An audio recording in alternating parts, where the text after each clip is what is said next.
Hello, welcome back to my channel Bookmark by Ankita. If you are a subscriber, then thank you for subscribing to my channel, and if you are not, then kindly go and subscribe to it. I have been procrastinating a lot. I wanted to make this video, but I had been so lazy. But I still want to record this video because if I don't do it today, I'll end up not doing it at all. So, without any delay, let's get into the video.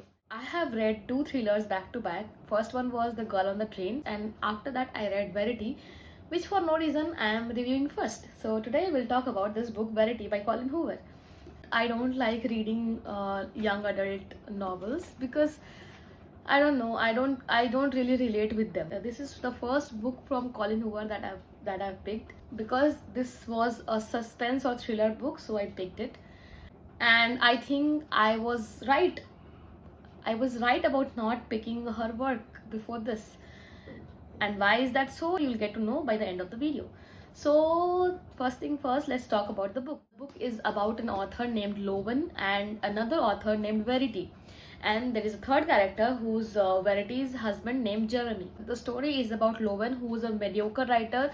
She is not doing well in her life. She has been taking care of her mother for 6 months, who then dies. She has not been writing anything major. After 6 months of a gap, her agent calls her to have a meeting, and then she meets Verity's husband. Verity is a very famous author. She has done some remarkable work, and she has an ongoing series in which she has already done 6 or 7 books, and 3 of her books are still remaining. Before she could finish her series, Verity had an accident and she cannot write anymore.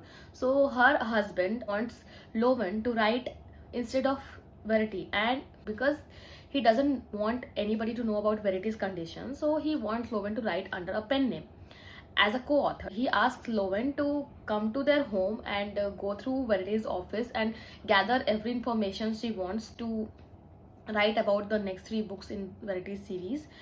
She can stay there for 2-3 days if she wants. At first, Lowen does not want to come to their home because Verity is not well, and they have also lost 2 of their daughters recently. So the family is grieving. Once Lowen arrives at Jeremy's or Verity's place, then things take a different turn. While Lowen is in Verity's office, while she is going through Verity's work, she finds a manuscript which is nothing but Verity's autobiography. Verity has written everything about her life in that manuscript. Out of curiosity, she starts reading it. Once she starts reading the manuscript, she cannot just stop at one chapter, and then she keeps on reading chapter by chapter. So this book has 2 perspectives. One is Lowen's perspective, which includes all the things that is actually happening around her, and the other perspective is Verity's manuscript, which she has written about her life. Lowen starts reading the manuscripts, and one by one she gets to know about a lot of secrets that Verity has been keeping from her husband. Instead of letting Jeremy know about the manuscript, Lowen decides to just keep it to herself because she starts liking Jeremy.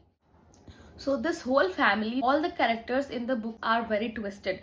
In fact, I ended up not liking any of the characters, from Verity to Lowen to Jeremy, and in fact the 4-year-old kid. None of the characters are good. This book is all about obsession, grief, and even extramarital affair. As the story unfolds, there comes a lot of twists and turns in the story, and ultimately has a very open ending. So it's up to your perception. As far as the writing of the book is concerned, the writing is good. It is nice and it keeps you hooked, and you just want to know what is gonna happen next, and you just keep on turning pages, because of which I finished this book in just one day. On the last page of the book, it's mentioned that the special edition of this book also has a bonus chapter. So I just couldn't control, and I googled, and somehow I managed to find the last bonus chapter of this book, which actually did not make any difference to the opinion. Overall, what sort of ending this book already has, a bonus chapter did not add anything major to the ending. So I don't think you need to put that extra effort to read the bonus chapter. Thing I did not like about this book was that there are a lot of spicy scenes in the book. I know those scenes go with the theme of the book, what this book is trying to convey, but I literally don't like reading spicy scenes written in such detail. It just disgusts me, and because of that I wanted to skip a lot of portions, because after a while it was getting little boring for me to read the same repetitive stuff again and again. And the other thing about this book is that this book is quite disturbing, and I think faint-hearted person should not read this book, because some of the incidents that have been mentioned in this book are totally gruesome. And I think, being a girl, I was not able to digest this fact that how can a woman do something like that. Apart from that, the writing is good, the story is gripping, and the ending is also nice. And this cover makes so much sense once you read the book. When I picked this book, this cover did not make that much sense to me, but once I read the book, this cover makes all the sense, and I really love such covers. So if you also want to know what happens in this book and what I'm talking about, then kindly go and pick this book and let me know if you like it or not. And if you want me to keep coming with such videos, then you can encourage me by liking this video, sharing this video with your friends, and also subscribing to my channel. So I will see you in the next book review. Till then, bye bye.